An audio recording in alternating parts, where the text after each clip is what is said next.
JPSC को दोस्तों आप ठीक से जानते नहीं होंगे, लेकिन मेरा जो है अनुभव जेपीएससी का लगभग 5-6 साल का हो गया है। 5-6 साल से हम जेपीएससी को देख रहे हैं। ये मैक्सिमम टाइम ऐसा रहता है ना कि जैसे कछुआ होता, कुछ पता ही नहीं चलता क्या हो रहा है, क्या होने वाला है, लेकिन अचानक से ये खरगोश बन जाता है। अगर आपको ध्यान होगा तो दिसंबर 2023 में स्टार्टिंग में ऐसा आ रहा था कि अभी जेपीएससी का कोई ठिकाना नहीं है, सीट का कोई ठिकाना नहीं है, और मार्च में पीटी भी हो गया और आपका जो है जून में मेंस एग्ज़ाम भी हो गया।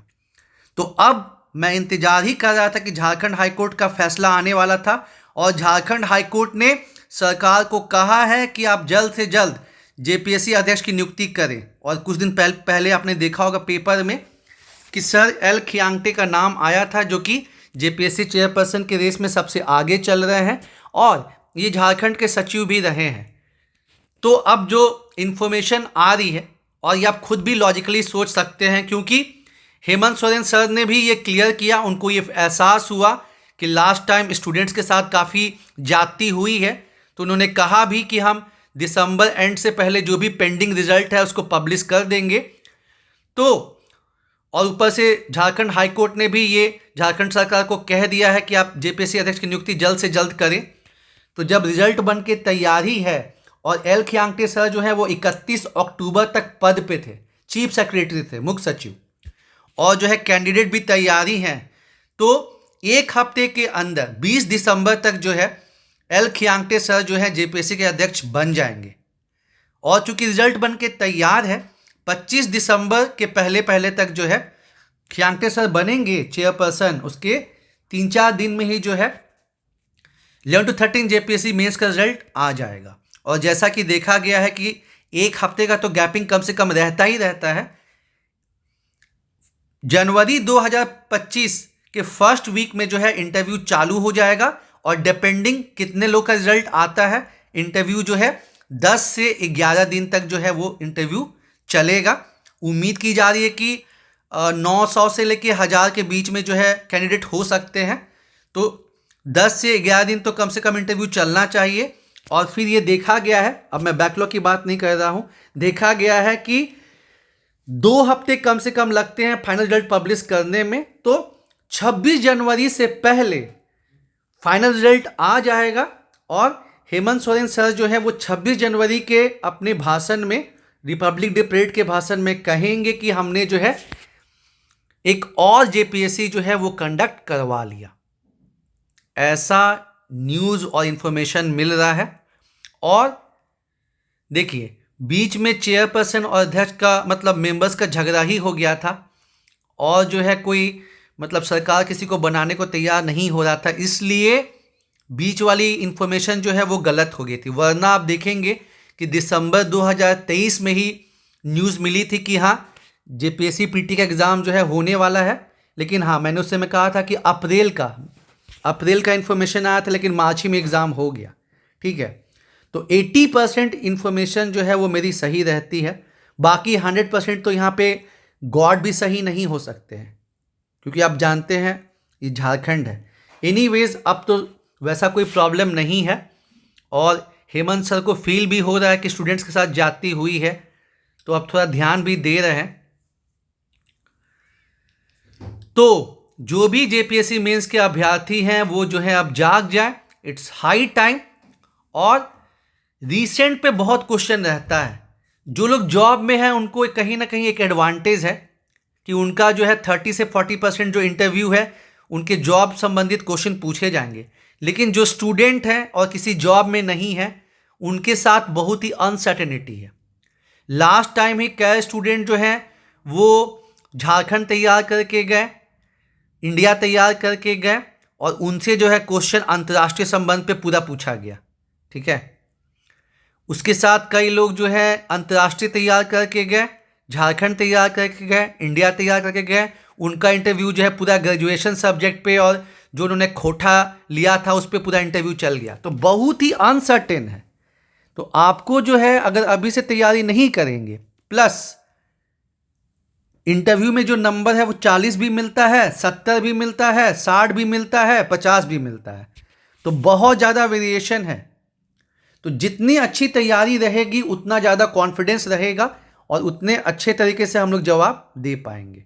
ठीक है, तो इसलिए अब लग जाना है, एक नेशनल न्यूज़पेपर देखना है, झारखंड का मुद्दा देखना है। एग्जाम्पल के तौर पे झारखंड सरकार एक अधिनियम लाई थी 2021 में, और वो अधिनियम क्या था कि जो प्राइवेट सेक्टर है वहाँ पे 40,000 से जो कम की सैलरी मंथली वाली रहेगी वहाँ 75% लोकल लोग को जॉब मिलना चाहिए। उसको हाई कोर्ट ने खारिज कर दिया है। फिर अभी राज्यसभा के जो चेयरपर्सन है मतलब उपराष्ट्रपति जी, उनको हटाने के लिए जो है अपोजिशन मूवमेंट कर रहा है, उस पर क्वेश्चन आ सकता है। अभी जो प्लेसेस ऑफ वर्शिप एक्ट है, सुप्रीम कोर्ट ने उस पर डिसीजन दिया है कि उस पर अब कोई भी सूट इंटरटेन नहीं किया जाएगा, क्योंकि उससे जो है माहौल ख़राब हो रहा है और ये सही भी नहीं है। उससे क्वेश्चन पूछा जा सकता है। तो मतलब न्यूज़पेपर जो है ना और करंट चीज़ें जो हैं, फिर चाहे वो झारखंड की हो, इंडिया की हो, और कुछ लोग होते हैं वो अंतर्राष्ट्रीय देख के ही नहीं जाते हैं। तो देखिए, इंटरव्यू बोर्ड के जो मेंबर रहते हैं वो अपने इंटरेस्ट के हिसाब से क्वेश्चन पूछते हैं। कोई मेंबर है जिसको अंतर्राष्ट्रीय संबंध बहुत अच्छा लगता है, वो आपसे पूछेगा बताइए सीरिया में क्या हुआ, ठीक है ना, बताइए जो ट्रंप राष्ट्रपति बने हैं अमेरिका के उसका क्या प्रभाव पड़ेगा इंडिया के साथ, बांग्लादेश में क्या इशू हुआ, ठीक है ना। तो ये सब बहुत बर्निंग टॉपिक हैं, ज्वलंत मुद्दे हैं, ये सब आपको देखना ही देखना है यारो। और हमने इंटरव्यू के लिए प्लेलिस्ट भी तैयार की है, हालांकि उसमें कुछ करंट अफेयर्स हैं वो तो पुराने हैं, उतने काम के नहीं हैं, लेकिन बाकी जो चीज़ें हैं झारखंड संबंधित, जैसे पेशा अधिनियम हो गया, CNT-SPT से क्या कानून बन सकता है, और आप झारखंड में एडमिनिस्ट्रेशन में आने वाले हैं और आप बोलें कि हम जनजाति के बारे में नहीं पढ़ेंगे, हम CNT-SPT का बेसिक नहीं जानेंगे, हम 5वीं अनुसूची के बारे में नहीं जानेंगे, तो कहीं ना कहीं ये बैड इंप्रेशन डालेगा यार। क्योंकि यहाँ पे आपको पता है कि ट्राइबल्स की पॉपुलेशन 27% है, ठीक है। तो आपको जानना ही जानना है कि उनके संबंध में क्या क्या चीज़ें हैं। झारखंड सरकार की स्कीम्स को आपको जानना पड़ेगा। होता है ना कि जैसा डिमांड है वैसा सप्लाई होना चाहिए। तो आपका मैया समान योजना क्या है, अबुआ आवास योजना क्या है, ठीक है, बिरसा हरित ग्राम योजना क्या है, तो इसका भी मैंने जो है इंटरव्यू के प्लेलिस्ट में डाला हुआ है। उसमें आपको 14 से 15 वीडियो मिल जाएंगे। हालांकि 5-6 वीडियो तो पुराने वाले करंट अफेयर्स के हैं, वो उतना रेलेवेंट नहीं है, लेकिन बाकी जो 10 वीडियो हैं वो आपके बहुत काम के होंगे। और अभी वाला भी मैं अपडेट कर रहा हूँ, तो उस पर आपको फोकस करना है यारो, ठीक है। झारखंड अपना 5वीं अनुसूची में आता है। बताइए 5वीं अनुसूची क्या होता है, कितने जिले जो हैं उससे हैं। फिर यहाँ पे भूमि संबंधित जो है ना, मतलब CNT है, SPT है, तो आपको जो है 9th शेड्यूल, 9वीं अनुसूची, पहला संशोधन, ठीक है, ये सब चीज़ पे पूछी जाएगी। CNT में कितने रैयत होते हैं, कितने काश्तकार होते हैं, SPT में कितने रैयत, मतलब डिटेल में घुस के डेप्थ में नहीं पूछेगा, PT का एग्ज़ाम नहीं है, लेकिन बेसिक आपसे उम्मीद है कि आपको जो है मालूम होना चाहिए। क्योंकि कल आप जिस ब्लॉक में जो है वीडियो बनेंगे या जहाँ पे आप DSP बनेंगे या कोई बाकी ऑफिसर बनेंगे, तो वहाँ पे ये CNT का नियम, SPT का नियम चल रहा होगा, है ना। जनजाति संबंधित चीज़ें होंगी, कहीं संथाल मेजोरिटी में होंगे, कहीं मुंडा होंगे, तो आपको मालूम होना चाहिए ना कि ठीक है संथाल जनजाति जो है ये कौन से पोजीशन पे आते हैं, थोड़ा इनके बारे में पता होना चाहिए। थोड़ा मुंडा जनजाति, उड़ांव जनजाति, कितनी आदिम जनजाति है, ये सब मोटा मोटी नॉलेज होना चाहिए यारो, ठीक है। खनिज यहाँ पे मिलता है, भारत का 40% खनिज मिलता है। आपकी पोस्टिंग धनबाद में हो जाए, आपकी पोस्टिंग कोडरमा में हो जाए, तो आपको पता तो होना चाहिए कि अच्छा जो आपका मतलब प्रधानमंत्री खनिज कल्याण योजना है ये क्या होता है, ठीक है। DMFC क्या है, वो चीज़ें जो संबंधित हैं झारखंड से वो आपको जाननी चाहिए कि जहाँ पे ये ऑब्जर्व किया गया था कि मिनरल्स बहुत ज़्यादा हैं, वहाँ पे विकास उस हिसाब से नहीं हो रहा है। तो प्रधानमंत्री खनिज कल्याण योजना जो है उसको लागू किया गया, DMFC का गठन किया गया, तो आपको ये सब चीज़ें पता होनी चाहिए। कितना कोयला मिलता है, कितना आयरन ओर मिलता है, इससे मालूम चलेगा कि आपको कितना इंटरेस्ट है झारखंड में, आप कितना जो है अपने झारखंड के बारे में जानते हैं। साथ ही साथ मैंने ये भी कहा कि केवल झारखंड ही नहीं, आपको इंडिया में क्या चल रहा है वो भी जानना है।